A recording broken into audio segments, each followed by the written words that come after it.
प्राप्त होता नहीं, कुछ तो श्रेष्ठ जन है जो बुरे हैं उनकी सेवा करनी चाहिए। लेकिन एक परिस्थितिमान होने के बाद भी जब वृद्ध मंत्री ने उसको टोका है तब उसको डांटा है, फटकारा है, उसका उसने माना नहीं और संत को उठाया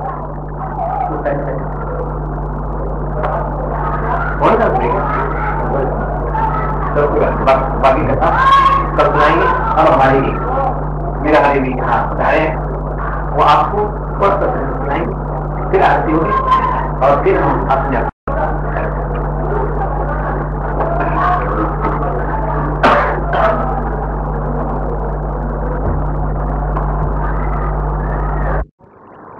देवो यत्पादपङ्कजस्मरणम् वासरमणिव तमसाम् राशिं नाशयति विघ्नानाम् हरिरेव जगत् जगदेव हरिः हरि तो जगतो नहीं भिन्न तनु यस्य मति परमार्थगति सनरो भवसागरनुद्धरति इयं ब्रह्मा वरुणेन्द्ररुद्रमरुतस् स्तुवन्ति दिव्यैस्तवैर् वेदैः साङ्गपदक्रमोपनिषदैर् गायन्ति यं सामगाः ध्यानावगतेन मनसा पश्यन्ति योगिनो यस्यान्तन्न विदुः सुरासुरगणा देवाय तस्मै नमः। ॐ आपदामपहर्तारम् दातारं सर्वसम्पदां लोकाभिरामं श्रीरामं भूयो भूयो नमाम्यहम्। ॐ नमो ब्रह्मादिभ्यो ब्रह्मविद्या संप्रदायकर्तृभ्यो वंशऋषिभ्यो महद्भ्यो नमो गुरुभ्यः। सर्वोपप्लवरहिताः प्रज्ञानघनः प्रत्यगरथो ब्रह्मैवास्मि प्रत्यगरथो ब्रह्मैवास्मि। सदाशिवसमारम्भात् शङ्कराचार्यमध्यगात् अस्मदाचार्यपर्यन्ताम् वन्दे गुरुपरम्पराम्। शङ्करं शङ्कराचार्यम् केशवं बादरायणम् सूत्रभाष्यकृतौ वन्दे भगवन्तौ पुनः पुनः।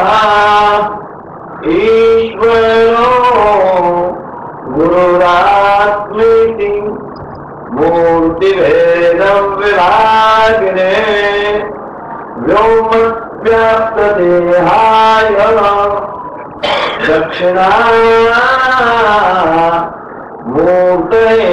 नमः। ॐ शान्ति शान्ति। शांति ओम। श्री राम जय राम जय जय राम। श्री राम जय राम जय जय राम। श्री राम जय राम जय जय राम। श्री राम जय राम जय जय राम। श्री राम जय राम जय जय राम। श्री राम जय राम जय जय राम। धर्म के जय हो, अधर्म का नाश हो, प्राणियों सद्भावना हो, विश्व का कल्याण हो। भारत माता की जय हो। हर हर महादेव। समादरणीय आचार्य ब्रह्म के प्रेमियों, भक्तियों की देवियों एवं हमारे विप्र मंडली विद्वत, हम लोग ब्रह्म आनंद कंद श्री कृष्णचंद्र परमात्मा, उनकी वाङ्मयी मूर्ति श्रीमद् भागवत, उसी का श्रवण मनन कर रहे हैं। इसका मूल उद्देश्य है भगवान की प्राप्ति नहीं, भगवान की प्राप्ति करने की आवश्यकता नहीं। भगवान तो नित्य प्राप्त, अपना मन, अपनी बुद्धि, अपना शरीर, यह भी हमसे जुड़े और निकट परमात्मा है, लेकिन उसको पहचानने की जो शक्ति हमारे अंदर है वो डरती और तो वो जो अंतःकरण है जिसके द्वारा हमने पहचानना है, उसी को पवित्र करने के लिए, निर्मल करने के लिए, स्वच्छ करने के लिए रात दिन वो आयास प्रयास हम कर रहे हैं। भागवत के श्रवण के द्वारा धीरे धीरे धीरे धीरे जो भी हमारे अंतःकरण के कलमश है, दोष है, दूर हो जाएंगे और परमात्मा का यथार्थ बोध हो जाएगा। इसमें कोई संदेह नहीं। श्रीमद् भागवत प्रत्यक्ष परमात्मा हमारे सामने बैठे रहो, इसमें कोई संदेह नहीं। भागवत महान क्यों? तो दुनिया के अंदर वक्ता बहुत है, सुनाने वाले भी बहुत है, लेकिन अपना शास्त्र कहता है, यद्यपि संपूर्ण शास्त्र जिसने अध्ययन कर लिया, सारे शास्त्र उसके सामने खड़े हैं, लेकिन यदि वो असंप्रदायिक है तो मूर्ख समझ को तो छोड़ देना चाहिए, उसके द्वारा अध्ययन नहीं करना चाहिए। क्योंकि जो परंपरा है, गुरुजन जाते समय अपने शिष्य को देख के जाते हैं, और वही परंपरा यदि हम ऐसे महापुरुषों के द्वारा सुनते हैं तो अपने हृदय की गम के भीतर हो जाती है, इसमें कोई संदेह नहीं। इसलिए संप्रदाय की आवश्यकता है। भागवत ये परंपरा से शिव संगीता भी है और वैष्णव संगीता भी है। और लोग आश्चर्य करेंगे कि शिव संगीता कैसी, तो कल आपको मैंने बताया था, भक्ति माँ जगदम्बा पार्वती एकांत में प्रभु से प्रार्थना करती, भगवान जो अमर ज्ञान है, उस अमर ज्ञान को सुनने की मेरी इच्छा है। तो भगवान को एकांत में ले गए। कहां गए थे? भारतवर्ष में, भारतखंड के अंदर जो कश्मीर प्रदेश है, उस कश्मीर में एक अमरनाथ नाम का स्थान है, वहीं जाकर के भगवान बैठे हैं। और जो अपना जो योग के शिष्य है, उसी को योग ज्ञान दिया जाता है। और हमारे यहाँ पहले जमाने के अंदर गुरुजन योग शिष्यों को ढूंढते थे। जब प्रातःकाल हम हवन करते थे, सायंकाल हवन करते थे, तो हवन करते समय आहुति देते थे भगवान आदमी नारायण को, हे अग्नि देवता, श्रेष्ठ ब्रह्मचारी आयान्तु स्वाहा, श्रेष्ठ ब्रह्मचारी आयान्तु स्वाहा। हमारे आश्रम के अंदर अच्छे अच्छे ब्रह्मचारी है, अच्छे शिष्य है, और मेरे अंदर जो विद्या है वो ले जाए। ऐसे रात दिन वो भगवान से प्रार्थना करते थे, और योग शिष्य मिलता नहीं। इसलिए योग मां प्रत्यक्ष पार्वती मां बैठी है, और भगवान ने वो ज्ञान उनको दिया और वही शुक्राचार्य ने सुना। तो भगवान शंकर ने प्रत्यक्ष सुनाया, जिसने वो शिव संगीता है। और शुक्राचार्य ये भी महात्मा सन्यासी थे ना, दिगंबर सन्यासी, किसी प्रकार का वेश नहीं, यह भी सुनाया, इसलिए वो शैव परंपरा के अंदर वो शिव संगीता है। और दूसरा, प्रथम प्रत्यक्ष नारायण ने ब्रह्मा जी को सुनाया, ब्रह्मा जी ने नारद जी को सुनाया, नारद जी ने शुक्राचार्य को, और शुक्राचार्य परीक्षित को सुनाया। और इस कारण वैष्णव संगीता भी ये दोनों है, और इसलिए इसके अंदर किसी प्रकार की प्रतिपत्ति नहीं। तो मैं क्या कह रहा था, योग के अधिकारी एक ज्ञान आया है, और यदि हम सुनते जाएंगे, एक भी अक्षर कर्णरंध्र के द्वारा अंतःकरण में गया तो कल्याण भेड़ में रहेगा, नहीं, इसमें कोई संदेह नहीं। कल आपका प्रश्न था परीक्षित, प्रथम स्कंद पर थोड़ा सा विचार नहीं किया। प्रथम स्कंद के अंदर अधिकारी कैसा इसका वर्णन किया है। भागवत किसको जचेगा, किसको रुचेगा, अधिकारी को देखना है। यदि अधिकारी ठीक नहीं तो ज्ञान जचेगा नहीं, बचेगा नहीं, और गुरुजन के मुखारबिंद से आएगा ही नहीं। गीता अर्जुन को क्यों मिली? अर्जुन साधारण नहीं था, क्यों लड़ने वाला नहीं था। और एक प्रसंग है ना कि एक दफे वहां द्वारका में भगवान के यहाँ पर यज्ञ था। अर्जुन हस्तिनापुर से आए, रुक्मिणी ने सोचा कि अर्जुन बहुत दूर से आया, थोड़ा आराम कर, तो यज्ञ में अच्छे ढंग से भेजेगा। उसे लगे अर्जुन थोड़ा आराम करो, जब समय आएगा मैं बुला दूंगी।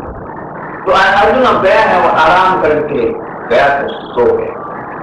जब समय आया तो रुक्मिणी भगवान को कहा कि जी देखो तो अर्जुन आया है, उसको भी बुला। तो भगवान जब गए अर्जुन आराम से सोया। तो अपने शास्त्रों में देखा है कि किसी को भी उठाना नहीं चाहिए जो सोया है, पाप लगता है। लेकिन कोई विद्यार्थी हो, साधक हो, साधना करने वाला हो, तो उसको उठाना चाहिए। तो भगवान उसके शांत भाव से उसके तरफ देखते देखते भगवान के नीचे बैठ गए। और तो अर्जुन के बात है बुरा के उसको कहते हैं, बड़े सुंदर देश थे। उसके केश भगवान के हाथ में जब आए, भगवान के कान के पास में उसके केश है, एक एक रोए में से श्री कृष्ण जय कृष्ण, श्री कृष्ण जय कृष्ण, श्री कृष्ण चरण, इस प्रकार की ध्वनि एक एक रोए से आती है, बार बार से आती। भगवान को वहीं समाधि लग गई। क्या ये साधक है, मेरे नाम की उसकी कितनी साधना की, साधना करते करते उसके एक एक रोज के अंदर भगवान का नाम जच गया।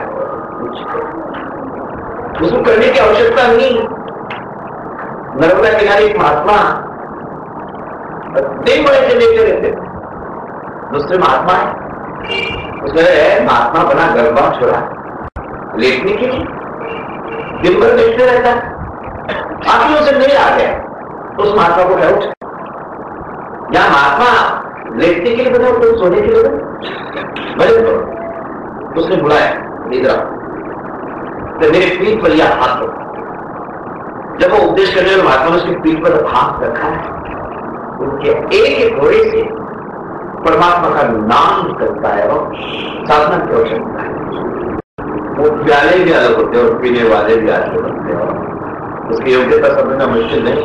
हम किसी भी महापुरुष को अपनी वृत्ति से देखेंगे, अपनी आंखों से देखेंगे। यदि अपनी आंखों से देखेंगे समझ में आएगा नहीं होगा, वो महापुरुष नहीं समझता। तो जब एक एक रोए से नाम उससे आ रहा है, भगवान को भी वही समाधि रहती। जब समय टलने लगा, भगवती रुक्मिणी कहते कि इनको समय का पता नहीं, काल का पता नहीं, क्या करना इसका भी पता नहीं। क्या बताओ इनको, काले तिष्ठति देवता, जो यदि आचरण स्नान धंधा करने समय पर कर दीजिए तो फल देता है। ये जहां जाते वहीं के बन जाते हैं, उसको लाने के लिए वहीं बैठ क्या करना। आखिर सत्यभामा को बुलाया, सत्यभामा जाओ, दोनों को बुलाओ।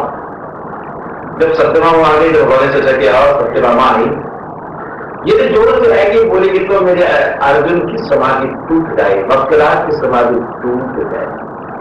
भगवान ने दूर से एक हाथ रखा, सत्यभामा धीरे जाना हो, मेरे भक्तराज की समाधि लगी है।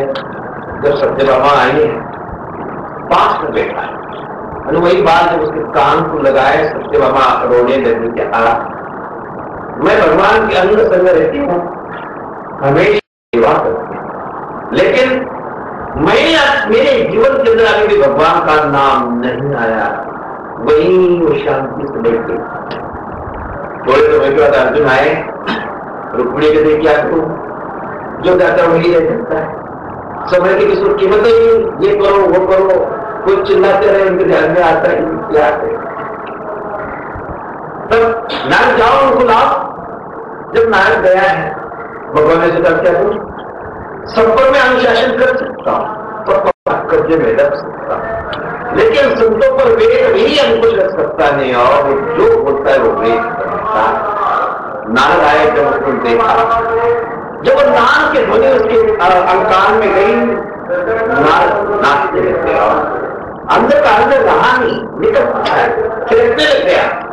जब वो नाचते तो सत्यभामा भी नाचने लग गई, भगवान कृष्ण भी नाचने लग गए। और तो नाचने की प्रतिध्वनि जब उसके कान में पड़ी तो उठा के भगवान ये क्या हो रहा है, कहते तेरे आनंद का हम आनंद ले रहे हो। तात्पर्य इतनी उसने अपने जीवन के अंदर साधना की है, तो हर रोए रोए से भगवान कृष्ण का नाम करता है। ये तो 5000 साल पहले की कथा हुई है। अभी साउथ में थोड़े से दिन हुए, 250-300 साल की बात है, एक संत नामदेव हो गए, उनकी चेरी थी। एक दिन संत नामदेव के घर में गए तो चेरी रोने लगी कि गुरुदेव देखो वो लड़की है ना, मैं रोज गोबर के कंडे बनाता हूँ, गोबर सुखाती हूँ, लेकिन यहाँ से जब हट जाती तो वो लड़की मेरी पोकर में चुरा के ले जाती है, और देखो वहां रखे वो मेरे। तो नामदेव कहते कि बेटे वो तो मिट्टी है, मैं उसको कैसे बैठाऊंगी, इतने कंडे हैं। अरे गुरुदेव एक काम करो, आप जाकर के एक एक कंडा अपने कान में लगाए, और जिस कंडे में श्री कृष्ण जय कृष्ण श्री कृष्ण जय कृष्ण की ध्वनि निकलेगी वो मेरे। लड़की पागल करी, कई मिट्टी से भगवान का नाम आ सकता है? अरे भगवान ये बुद्धि की चीज नहीं है, ये दिल की। हृदय से देखेंगे ना आपको मिलेगा। वहां वो चाहता है जिस को कंधे को उसकी चेहरे का हाथ लगाए, हाथ स्पष्ट हुआ, उसके अंदर से भी श्री कृष्ण जय कृष्ण की ध्वनि आती है। और ये महात्माओं की साधना। दूसरी और एक कथा, नामदेव का एक गुरु भाई था, लेकिन वो चमार जाति का था, जो बड़ी भक्त थे। भगवान के मंदिर के पास में एक किला था, बहुत बड़ी दीवार थी, उसके पास में सारे के सारे संत बैठते थे, भजन करते थे। एक दिन दीवार गिर गई, सारे संत वहां भगवान के चरणों में लीन हो गए, मर गए। और रोज भगवान दुखी उनकी आंखों से निकलती है। एक दिन नामदेव कहते कि भगवान क्या बात है, यदि आप चिंता में रहेंगे, आप रोते ही रहेंगे तो हमारा क्या होगा। नामदेव क्या बताऊं, उपदेश देना बड़ा सरल है, किसी को उपदेश दे सकते हैं, लेकिन जब जीवन में आता है क्या कठिन है। नामदेव संत वो है बड़े प्यारे, संत मुझे बड़े प्यारे। दुनिया में ऐसी कोई चीज, सब चीज मैं छोड़ सकता हूं, लेकिन संतों का प्यार मेरे द्वारा नहीं छूट सकता। नामदेव मेरा एक भक्त था, उस दीवार में जब गया, खाना नहीं अच्छा लगता है, पीना नहीं अच्छा लगता है, नींद हराम हो गई, नींद तक भगवान क्या करे तो गया देखा, वो प्रत्यक्ष नहीं है, लेकिन उसकी हड्डी कच्ची करती। इस हड्डी की समाधि मेरे सामने लगाना, उसको देखते देखते मैं समझ कहा रुकूंगा कि भगवान कैसा बताऊं। वहां तो 50 साल संत चले गए, तो आपका वो संत है कैसा पता चलेगा कि नाम में क्या है। और उन संतों की हड्डी को खोज, जिस हड्डी से मेरा नाम निकलेगा वो मेरा भगवान। वो तो लकड़ी है, पत्थर है, बाकी नाम निकले करने तर्क नहीं कर। जाओ देखो, जब उसको उठा के देखा तो वही भगवान का नाम आया। तो साधना है, थोड़ी सी भी साधना करनी है, चल पड़ी। निश्चित कर देता है उसको अर्जुन का था, इसलिए भगवान ने उसको उपदेश दिया, गीता दिया, उस प्रकार यहां भी परिस्थिति महान मनुष्य की परंपरा का था और सारे के सारे भगवान की सेवा करने वाले थे, इसलिए भगवान ने उसकी रक्षा की। रक्षा करने के बाद जब पांडव चले गए, राजगद्दी में लिखकर कथा में बताई, बाद में वो सोचा कि मेरा राज्य कैसा है देखा तो जाए। जब राज्य देखने के लिए वो चला तो चलते चलते हैं जहां भी जाता है सारे लोग उनके खड़े हो जाते हैं और परीक्षित उसके अंदर क्या देखता है कि जिस प्रभु को मैंने मां के पेट में देखा था, जो मेरी रक्षा कर रहे थे, वो प्रभु बाहर है कि नहीं, ये साधना है। जितनी भी क्रिया पूजन पाठ अपने भारतीय संस्कृति के अंदर है, सारी की सारी साधना है, उसको समझ भी जरूरत है। यदि दादी ने किया, परदादी ने किया और वही मैंने करना है, यदि मन से हमको साधना करनी है। जिस ठाकुर जी का पूजन कर रहे हैं वो मेरे हृदय में है क्या नहीं, इधर साउथ के अंदर जब हम भगवान के दर्शन करने जाते, ठाकुर जी के दर्शन करने के लिए जब लौट के आते हैं तो मेन गेट के पास में क्यों उतरे हो तो लोग उसके पास बैठ जाते हैं। तो उधर के लोग जब आते हैं सोचते कि हाँ इधर के लोग पागल है, तो समझ में आता नहीं। मंदिर में से आते हैं, बाहर निकलते हैं, आंख बंद कर देते हैं, क्या है, लेकिन उन लोगों को पता नहीं। जब वो मंदिर में जाते हैं, ठाकुर जी का पूजन करते हैं, उनका ध्यान करने के बाद जब वो लौट के आते हैं और लोग जाकर को देखते हैं कि जिसका हमने पूजन किया है, जिसका हमने ध्यान किया है, जिसकी आराधना की, वो मेरे हृदय में है कि नहीं, कि ऐसे ही पानी पेटी में चला है। यदि ऐसा ही चला जाए तो मंदिर में आना बेकार है। तो वहां बैठकर देखता है कि वो मेरी यहाँ है कि नहीं, यदि है तो वो आंख खोलता है और आंख खोल करके देखता है जो अंदर है वो बाहर है। जिस प्रकार का प्रभु मेरे दिल के अंदर है, अंतर्करण के अंदर है, वही सबके अंदर है कि नहीं, वो देखता है। कितनी ऊंची परंपरा अपने यहाँ ज्यादा भारतवर्ष में राम नाम की परंपरा है, जय कृष्ण की भी है, नमस्ते की भी, नमस्कार की भी है, लेकिन देखिए तो दादा राम नाम दोनों ठीक है, तीनों ठीक है, सब ठीक है, और लेकिन दो दफे राम राम, एक दफे राम करने से काम चल सकता है, लेकिन दो दफे राम राम क्यों बोलता है कि भाई मेरे हृदय के अंदर जिस प्रकार राम है उसी प्रकार आपके हृदय के अंदर ही वो बैठा है, उसके आंख के अंदर और मेरे अंदर किसी प्रकार का भेद नहीं हो, फिर राम द्वेष कहां से आएगा। शास्त्र कहता है आत्मानम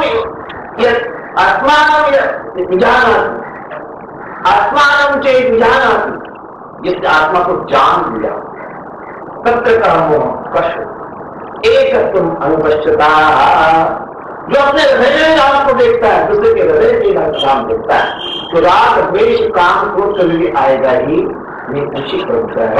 तो जिस प्रकार हुआ भक्त जो ठाकुर मंदिर के अंदर है वो अपने हृदय के अंदर देखता है, और जो हृदय में है वो सबके अंदर, सबके अंदर देखता है, और जहां जहां दृष्टि जाती, यत्र यत्र मनो जाती तत्र तत्र समाधया, जहां जहां मन जाता है वह अपने ठाकुर को देखता है, अपने आत्मस्वरूप को देखता है। उसी प्रकार परीक्षित जब अपना शासन देखने के चला, राज्य में जाए, सब द्वीप 7 द्वीप वाली पृथ्वी का वो मालिक था, जब जाता है कि वो प्रभु जहां मां के हृदय के अंदर, मां के पेट के अंदर मैंने उनको देखा था, वो यहां है कि नहीं, उसी को देखते देखते चलता है।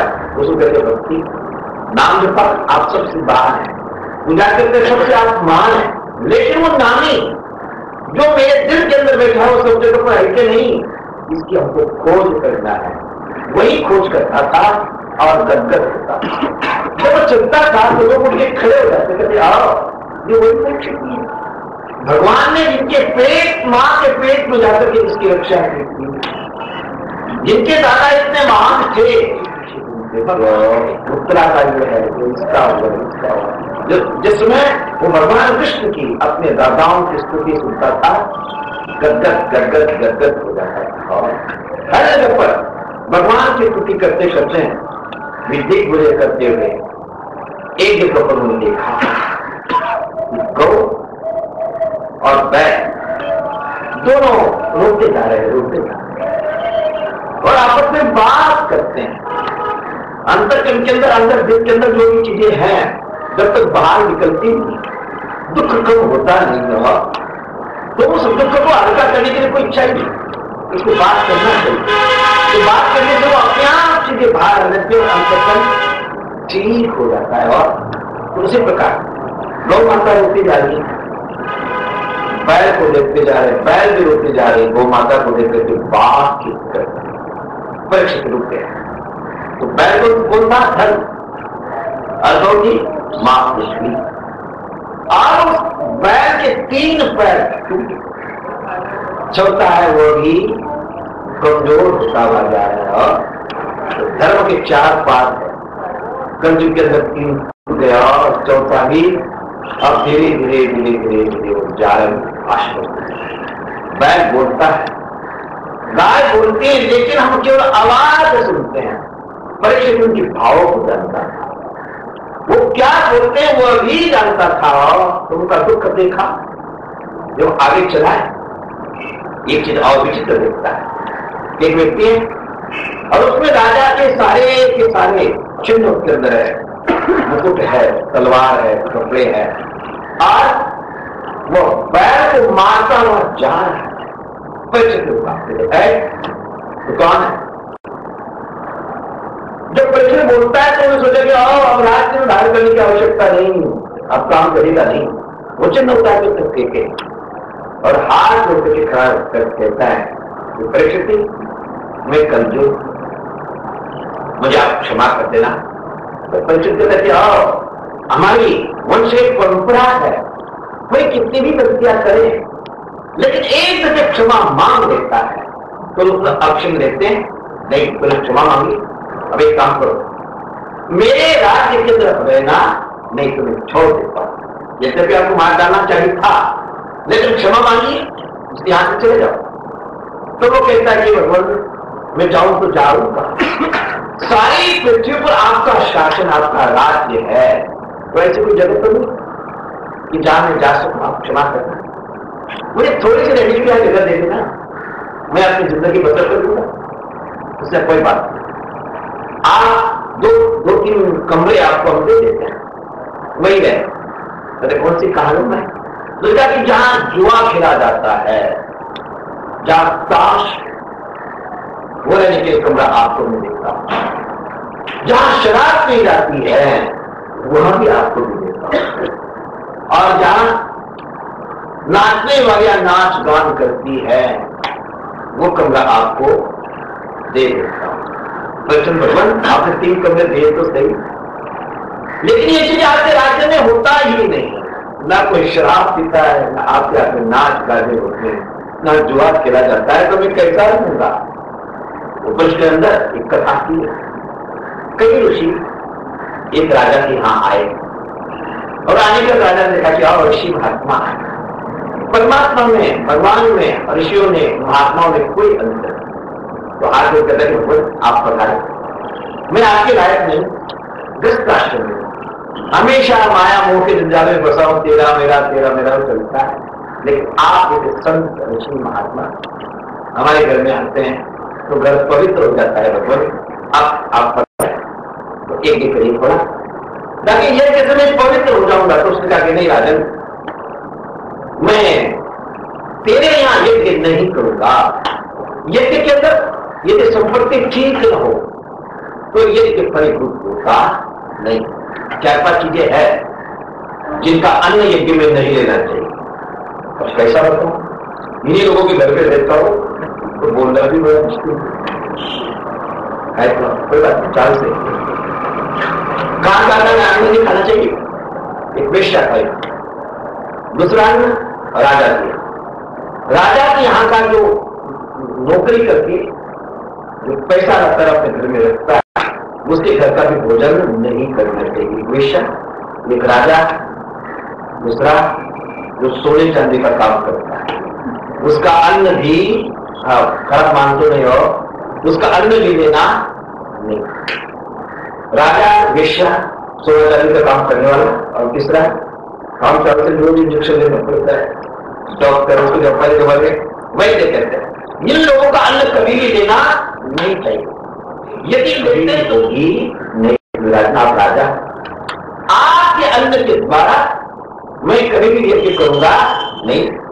तो राजा कहता है ऋषियों आप महान हैं, आप शास्त्रज्ञ हैं, शास्त्र की बात मानते हैं जानते हैं, लेकिन याद रखना नमेस्तेनो जगत, मेरा शास्त्र ऐसा है, मेरे राज्य के नस्तेनो तो चोर नहीं, चोरी करने वाला, शराब पिलाने वाला नहीं, स्वेदाचारी कोई भी नहीं। फिर आपने मेरा अन्न लेने के लिए मना क्यों कर? जब ऋषियों ने देखा कि और ठीक अन्न है तो उन्होंने यज्ञ किया। और हम लोग कथा भी सुनते हैं, यज्ञ याजन भी करते हैं, लेकिन वो करने के लिए जो संपत्ति हमारे पास में आई है वो साधना नहीं करते। यदि साधना हुई भी तो उस साधना को फलित होती यदि नहीं। हम सोचते हम सारा कर रहे हैं और करने के बाद होता क्यों नहीं? लेकिन जो कराने वाला शास्त्र है वो जो बोलता है उसके अनुसार कभी हम करते नहीं, क्रिया तो सब कुछ छोड़ दिया, लेकिन उस क्रिया का फल के लिए अन्न शुद्धि महान है, विचार कान ये शुद्धियां है तो साधक आगे बढ़ेगा। बाकी दुनिया चलाने के लिए सारा ठीक है, लेकिन सारे कथन नियम किसके साधक होते हैं। तो साधक परमात्मा की ओर जाना चाहता है, वह इस प्रकार का अन्न देगा ठीक रहेगा तो ठीक हो सकता है, इसमें कोई संदेह नहीं है। तो वो कंजूस कहता है कि भगवान आपने दो तीन चीजें बताई है, जा रहना है मैंने, लेकिन आपके राज्य में है ही नहीं, मैं क्या करूं, कैसा हूं? तो कहते कोई बात नहीं, चौथा एक कमरा दे देता हूं। वो कौन सा? अन्याय का प्राप्त करके हुआ जो अन्याय से प्राप्त किया सोना घर में आएगा तो अभिमान बढ़ेगा, और अभिमान बढ़ जाएगा तो वो किसी को मानेगा नहीं। सब कुछ मैं हूं मैं करते करते वो समाप्त हो जाएगा। सब उसके कल कहा कि कोई बात नहीं, ये 4 कभी आपको देते हैं, आप फिर कहीं जाना नहीं तो कल जो वहीं उसके स्थान प्राप्त कर लिया। और तो उन्होंने कड़ी पर विजय प्राप्त की, कड़ी मतलब काल पर कोई भी विजय प्राप्त करता नहीं। संपूर्ण संसार काल के ही चक्कर में, और काला तस्मयी महा चले जा रहे, कोई भी स्थिर नहीं, काल किसी को भी स्थिर रहने देता नहीं। लेकिन भगवान का जो भक्त है, प्रभु का चिंतन करने वाला है, काल उसके पीछे चलता है, उसके आज्ञा से चलता है। और पीछे कथा चल पड़ा, कोई बताई नहीं मैंने विष्णु पितामह की, जब उनकी मृत्यु आई है, काल ने हाथ धोकर दिखला कि भगवान इस प्रकार अपना चक्र से आता है, हाथ धोकर की बातें करता है, उसी प्रकार हाथ धोकर की बात करता है, भगवान समय हो गया है, चलना है। तो विष्णु पिता का भाई अभी दक्षिणायन है, और दक्षिणायन के अंदर यदि कोई शेर छोड़ता है तो फिर उनको लौटना पड़ता है, जन्म देना पड़ता है। अब ये जन्म मन के चक्कर में मैं पढ़ना चाहता नहीं, बड़ा कष्ट है। जितना जितना कर्म में पड़ेंगे उतना उतना फंसते जाएंगे और ऊपर नहीं उठ पाएगा, नहीं उठ पाएगा। गलती होगी, पहले विष्णु पिता में जो गलती हुई, फिर कभी उसको बता दिया, नहीं बता रहा, उस गलती का शरीर धारण किया तो कितना जिंदगी भर भजन पूजन सब छोड़ा और इसी राजकारण के चक्कर में पढ़ते पढ़ते बहुत अभी गया, जिसके 6 महीने तक आप आना नहीं, जिस समय 6 महीने हो जाएगा, मकर के संक्रांति आए 14 जनवरी को, उस समय आप आना और फिर आपके साथ तो काल को भी भगवत भक्त आज्ञा देता है, तपस्वी आज्ञा देता है कि आपके अंदर सत्य में शक्ति है, काल आपको हाथ जोड़ सकता है। आगे कथा कल परसों आएगी। जब ध्रुव जा रहा है तो यमलोक के पास में वो मां को मिलने के लिए रुका है, जब प्लेन से नीचे उतरता है तो यमराज हाथ जोड़कर खड़ा होता है, भगवान आज मेरा बड़ा अवधान थी, जब से इस गद्दी पर आया, यमराज गद्दी बड़ी महान है, श्रेष्ठ है, इसके भगवान भाष्यकार शंकराचार्य जो उपनिष देखने के लिए बैठते हैं तो पहले यमराज को नमस्कार करते हैं, नमो वही प्रताय, ये वही सुमान, आप ब्रह्म विद्या के आगे आचार्य हैं, आपको नमस्कार है। शंकराचार्य उसको नमस्कार करते हैं। वो जिनका ध्रुव कहते हैं भगवान दर्शन गति पर बैठा, बुद्धि एकदम बोझिल हो गई। कभी भी सत्पुरुष का दर्शन आज तक हुआ नहीं। कोई चोर है, कोई लफंगा है, कोई ऊंचा है, कोई खराब काम करने वाला है या देश का नेता है, पुलिस पास उनको जाता है या चोरी करने वाला जाता है, जेब काटने वाला लफंगा जाएगा या नेता जाएगा। अच्छा, सत्पुरुष कभी भी पुलिस के पास जाता नहीं होगा। उनको देखते देखते देखते खराब, इसलिए आप कुछ समझते हैं। को आप रुकने से मेरा अंतकरण गदगद हो रहा है, दिल के अंदर, मन के अंदर, बुद्धि के अंदर शांति आ रही। जब उसने दर्शन किया, जब पेट के अंदर जाने लगे लोग, आपको सीढ़ियों से ऊपर नहीं जाना, मेरे सिर पर पैर रखना और फिर प्रेम के अंदर जाना है। और ताकि जो भगवान का भक्त है, गुरु का लाल है,